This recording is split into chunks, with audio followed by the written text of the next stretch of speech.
Hello, hello. My name is India, and I'm here to share with you my mid-year Techo Kaigi. So I love journaling, and one of my favorite things about it is the way that your journaling system, just like yourself, is constantly evolving and changing and growing and shifting. And I wrote a Substack at the beginning of the year thinking, as we always do, I finally nailed it. I got it. I know exactly what it is that I want to do. And it has shifted completely since that time. So I'm here to just share with you how I use my journals because I love them and they bring me such joy. And sitting with them is truly the thing that keeps me the most grounded in life right now. So let me turn the camera around and I'll show you what I mean. Okay, I'm going to start with the journal I use the least. This is my Tien Usagi, and I use her as a reading journal. So inside, this was the journal that I needed to add into my system later. So I'm using a notebook therapy, the travel journal, the Honeybee edition. And in here, I basically just track every book that I'm reading so that I have a running list that I can just flip to at any time and say, this is what I've been reading. I also use it as a place to track the books that I'm hoping to read. So I just print all of these out and then I mark off when I read them. Um, Obviously, I'm a bit behind because I'm a mood reader. So I make a list and then I rarely finish the whole thing. But that's okay because I just like to have a general idea. And if something sticks on the list for long enough and doesn't move on to another section, then I'm like, okay, obviously, this was not one that I wanted to read. For example, this one, I was really excited about it, but I've heard that there's some pretty intense trigger warnings that I may not be able to handle right now, and that's okay.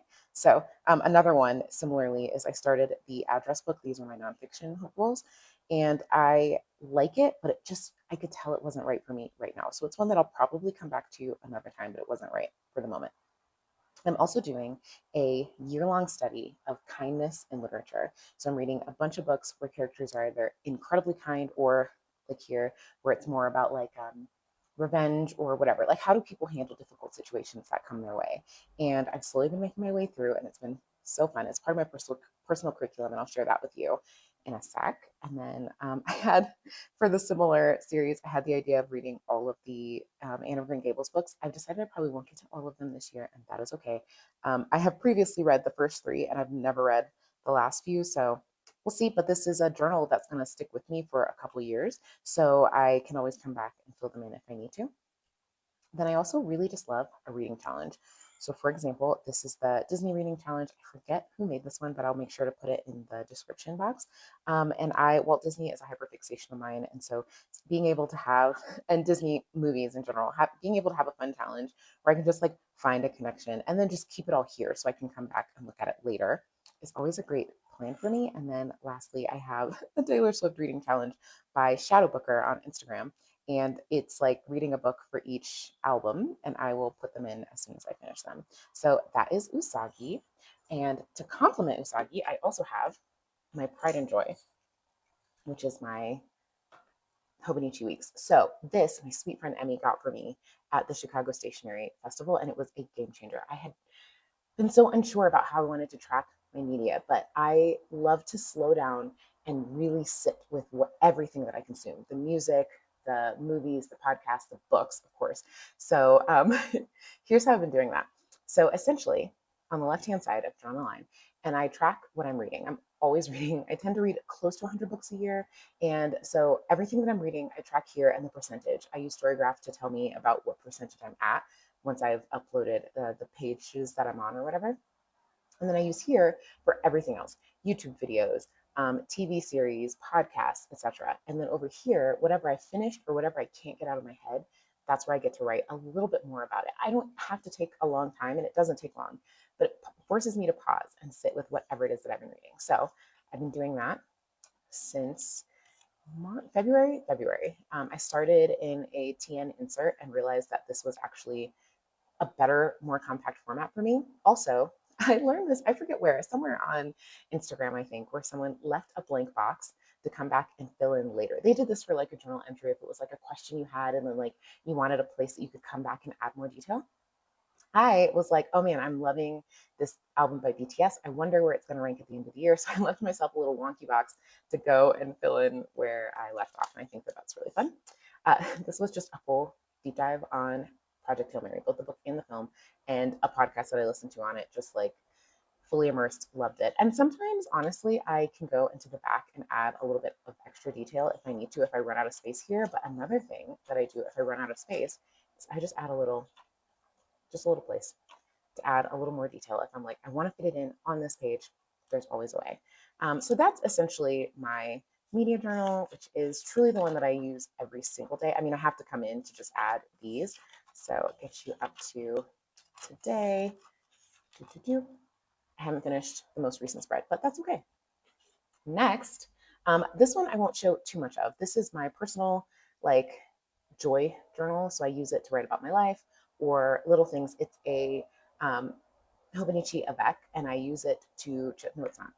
It's a Kinbor Avec because I wanted to experiment with the Kinbor paper. And I put my summer vision board around the outside. I just printed it and stuck it in. And I use it to just like track little joys. I've just started. It just started July 1st. And I just add little things. Some days I don't have anything to say. Some days it's very small. I am adding a little recap, and I'm going to put in here the music that I listen to like sprinkle around. But it's just like, what books did you read in June? What movies or YouTube videos or TV shows or whatever did you watch? What podcasts did you listen to? And then, like I said, music sprinkled throughout. So that's that. And then my daily like creative journal. It's for anything. And it almost seems slightly redundant with this, but I found that I sometimes needed an unstructured way to also do things. And so I've got some quotes here and journaling prompts from Brandi Kincaid, whom I adore, a little message for what I hope for my journal as I started. This is another one that I just started in January.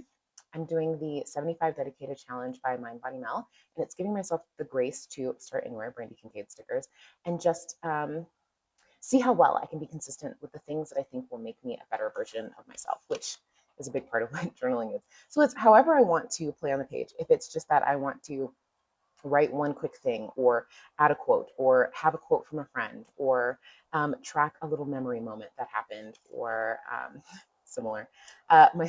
My son, he's 4, and he has changed the lyrics of the Pokemon theme song. Not intentionally, he just doesn't really know them. So instead of I want to be the very best, I want to be the really best. And I know it's my destiny. That's my favorite. And then, oh, your mother's friend, in a world we must depend. It's so cute. So anyway, that's how I'm using this one, and I'll go back in and fill in a lot of other things. But it's just like, if I'm like, I just need a creative outlet, that's what this is. And then last, but by far not least, my Daigo B6. This is a game changer for me. I've always been a person who collects quotes and who loves to learn. I'm a consummate scholar. I got my master's in library science because I cannot help wanting to know as much as I can. And so what I use with this Daigo B6, I love all the pockets that it has. First of all, I can keep most of my supplies here. Second, I put a little vision board insert for what it is that I'm doing. So this was my personal curriculum for June, but I'm letting it bleed into July, which is why it's still here. Another Brandi Kincaid sticker. It has a lovely index where you can write down and refer back. But okay, so you'll see, here's my June curriculum. And so I'm going to write all my curriculums in here as I go through. I was doing a course on fairies and, like I said, my kindness and literature / classics course, as well as I'm always doing a creativity course because I'm always trying to figure out how I want to flex my creativity. So this journal holds none of my own words, none of my own thoughts and reflections. It is a commonplace / personal curriculum book. So that is it, just quotes from other people that I can engage with elsewhere. So for example, this is the definition of fairy from Britannica. This is, I listened to the BBC Inner Times Fairies episode and wrote a bunch of quotes about things that I found interesting. Continue here. I started a podcast that was also a YouTube video on fairies, and I was writing some of that here. I took a Substack and I started writing the quotes that I really stuck with here, and then jumped into my July personal curriculum, as well as my July hopefuls for TBR. And this one, so this is why I'm bleeding. I'm bleeding fairies into epics and myths. So I'm going to do some more stuff on the Odyssey, which I've read, but I want to like watch the movie and make sure that I'm primed for it. So I'm doing some stuff from that. I'm reading the Elle magazine article on the women of the Odyssey, which is like Zendaya, Anne Hathaway, Charlize Theron, Lupita Nyong'o, like all of them. Had a little article in Elle, and I'm going to just like sit with those for a bit. I'm going to redo an Elizabeth Vandiver, one of my favorite classic scholars. She has a course on the Odyssey. I'm just going to go through that whole thing all month and have so much fun with it. I'm going to read Tolkien's on fairy stories because I also plan on reading all of the Lord of the Rings this year as part of my kindness and literature course, I realized it really was perfect. And when MindBodyMel was doing it too, I was like, oh my God, yes, that's what I need for my kindness and literature class. And then I'm reading the Briggs Dictionary of Fairies, which I adore. Catherine Briggs was a wonderful folklorist, and this is a rebinding of her Dictionary of Fairies. She has a larger encyclopedia of fairies, but it's really just a collection of stories and folklore throughout the UK. So that's really fun. And then here's an example of what I do with a Substack article. I'll print it super tiny, and then I'll keep it in here, and I will read it, underline it, write the quotes that I need to sit with again in here. And I think that might be essentially it. Yeah. I was writing a thing from a book that I'm reading as well. So that is essentially my Techo Kaigi. And I love it. I hope you loved it too. I would love to know if you used any of these journals. I would love to know how you track your media. I'm still trying to perfect that. And like how can I interact with the things that I read and consume a little bit more deeply? Like I'm still trying to navigate those waters. And lastly, this is where I store my journals right now. This is a lovely little toolbox that I got at Christmas from Target. And it's very similar to the, I think, the Toyo toolbox. And inside, I can keep in the top, like there's some little compartments here. I keep some washi tape, some cute little stamps that I need to use, but I'm not.